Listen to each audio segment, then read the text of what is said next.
ધોરાજીમાં ખાનગી ટ્રાવેલ્સ બસ પલટી મારી.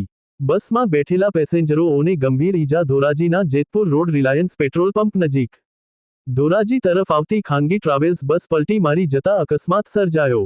આ ખાનગી ટ્રાવેલ્સમાં બેઠેલા અંદાજે 20ની વધારે પેસેન્જરો ઈજાગ્રસ્ત હાલતમાં ધોરાજી સરકારી હોસ્પિટલમાં ખસેડવામાં આવ્યા અને આ અકસ્માત લઈને લોકોના ટોળેટોળા ઉમટી પડ્યા અને ટ્રાવેલ્સમાંથી ઘણા પેસેન્જરોના રેસ્ક્યુ ઓપરેશન હાથ ધરવામાં આવેલ. રિપોર્ટ નયનભાઈ રાવરાણી. આજે રાત્રિના 10 વાગે એક પ્રાઇવેટ ટૂર્સ એન્ડ ટ્રાવેલ્સ બસનો અકસ્માતની માહિતી સામે આવેલી છે. પ્રાથમિક રીતે જે માહિતી છે એના અનુસંધાને આ ટ્રાવેલ્સ ધ્રાંગધ્રાથી ધોરાજી સુધી આવતી હતી અને એમાં આશરે 15 જણા પેસેન્જર્સ હતા. હવે સુધી બધા જ પેસેન્જર્સ હોસ્પિટલમાં છે અને બધાનો સારવાર ચાલુ છે.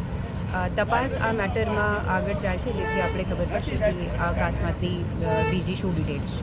બેન કેટલા ગંભીર છે એમાં 3 જણા ગંભીર છે. પ્રાથમિક રીતે જે માહિતી આવી હતી એના અનુસંધાને અને એ લોકોનો પણ સારવાર હવે ચાલુ છે હોસ્પિટલમાં અને બધાની જ ટાઈમલી 108 અને પોલીસ દ્વારા રેસ્ક્યુ કરવામાં આવ્યો.